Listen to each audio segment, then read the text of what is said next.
వచ్చిన వివిధ ప్రజా సంఘాల నాయకులకు, మహిళలకు, అట్లాగే ఉద్యమ మిత్రులందరికీ కూడా పేరు పేరున ధన్యవాదాలు తెలియజేస్తున్నా.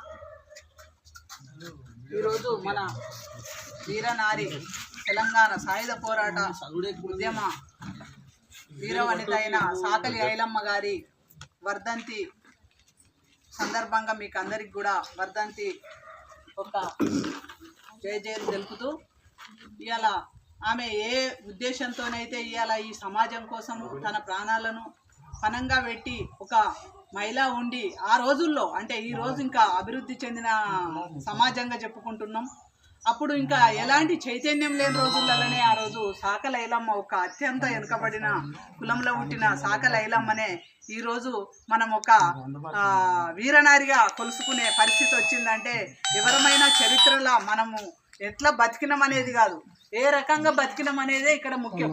ఎంత ఉన్నతంగా బతికినామని కాదు, ప్రజల కోసం మనం ఏం చేస్తామో అప్పుడే ప్రజల గుండెల్లో మనం స్థిరస్థాయిగా నిలుస్తాం అనేది మన సాకలి ఐలమ్మ మనకి ఇలా ఒక ఉదాహరణగా మన ముందు నిలబడ్డది. మనం ఎక్కడో ఉన్న సావిత్రిబాయి గురించి కాదు, ఇవాళ మన తెలంగాణలో పుట్టిన ఒక సాకలి ఐలమ్మ ఇవాళ ఒక రాష్ట్ర వ్యాప్తంగా ఇవాళ మన రేవంత్ రెడ్డి గారు కూడా మాట్లాడక తప్పని పరిస్థితి మన సాయుధ పోరాటానికి, మన తెలంగాణ చరిత్రకు ఉన్నది. కాబట్టి ఇవాళ అసలు ఖమ్మంలో మీటింగ్ ఉండే మహిళలు ఇవాళ రాజకీయ రిజర్వేషన్ల మీద, మన బీసీ మహిళల కోటా మీద మన ఈమె సాకలి ఐలమ్మ వర్ధంతిని పురస్కరించుకొని ఖమ్మంలో పెద్ద మహాసభ పెట్టిర్రు, అక్కడ బహిరంగ సభ. అక్కడికి పోయేది ఉండే, అయినా కానీ నేను నాతో పాటు కుమారు గత కొంతకాలంగా మేము కలిసి పనిచేస్తున్నాం. అట్లాగే మార్చి 1 నుంచి 20 తారీఖు వరకు మహాజన పాదయాత్ర మొదలుపెట్టి కూడా మేము 20 రోజులు పాదయాత్ర చేసినప్పుడు కూడా తమ్ముడు మా వెంట ఉన్నాడు. కాబట్టి ఇవాళ వాళ్ళు ముగ్గురు ఏ సందర్భంలో కూర్చున్నప్పటికీ మన బీసీ ఉద్యమము ఒక ఆవశ్యకతే వాళ్ళకి ఆలోచన కలిగించింది. కాబట్టి ఇంకా ఎంతకాలము ఈ బానిస బతుకులనే ఒక నినాదంతోనే ఇవాళ వాళ్ళు ముగ్గురు కూడా ముందుకొస్తే మనలో ఎంతో అంత కదిలికి వచ్చింది. ఈరోజు ఎవరో ఒకరు స్టార్ట్ చేస్తారు, చెప్పినరా చెప్పలేదా ఇవన్నీ చర్చలు కాకుండా ఈ ఉద్యమం ఎప్పుడు ఏ రూపంలో ఎట్లా స్టార్ట్ అవుతుందో చెప్పలేము.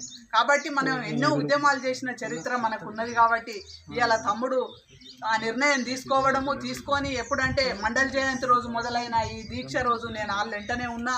ఒకరోజు వాళ్ళతో పాటు చేసి అఫ్జల్గంజ్ పోలీస్ స్టేషన్లో అందరం అరెస్ట్ అయినాం. అక్కడి నుంచి మళ్ళా వీళ్ళు కొనసాగిస్తున్న క్రమంలో తమ్ముడిని ఇక్కడికి తీసుకురావడం జరిగింది. మరి ఈ అన్ని పరిణామాలు ఏది ఏమైనప్పటికీ కూడా బీసీలలో మాత్రము రాష్ట్ర వ్యాప్తంగా ఒక పెద్ద కదలిక మాత్రము ఈ దీక్ష తెచ్చిందనేది మనం అందరము గ్రహించాల్సిన అవసరం ఉన్నది. కాబట్టి ఈ దీక్షను విరమించి మనం ఏదో ఇక్కడితోటి ఆగాలనే ఉద్దేశం ఎవరికీ లేదు.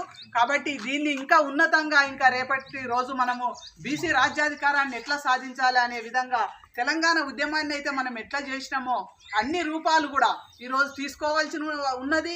ఇలా అధికార పక్షంలో ఉన్న బీసీ నాయకులను కూడా మనము ఖచ్చితంగా నిలదీయాల్సిన అవసరం ఉన్నది. మనం అందరినీ కూడా ఇవాళ ప్రశ్నించాలి, నిలదీయాలి. వాళ్ళు ఎటువైపు కూడా చెప్పాల్సిన సమయం వచ్చింది.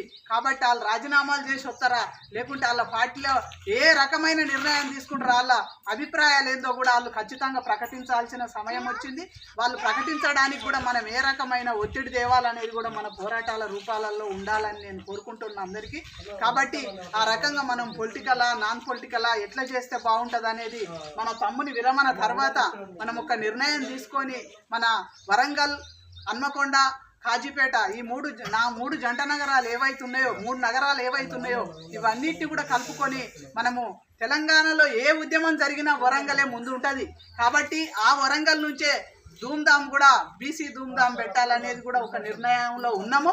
దాన్ని ఇంకా రేపు రాబోయే రోజుల్లో ఎట్లా చేద్దాం, దాని మీద ఎట్లా సాహిత్యం, కథ ఇవన్నీ కూడా మనం ఒక డిసైడ్ చేసుకొని ఆ ప్రోగ్రాము గణేష తర్వాత వెంటనే తీసుకొని మనం ప్రజల్లోకి వెళ్ళాలి, గ్రామీణ ప్రాంతాలలోకి వెళ్ళాలి.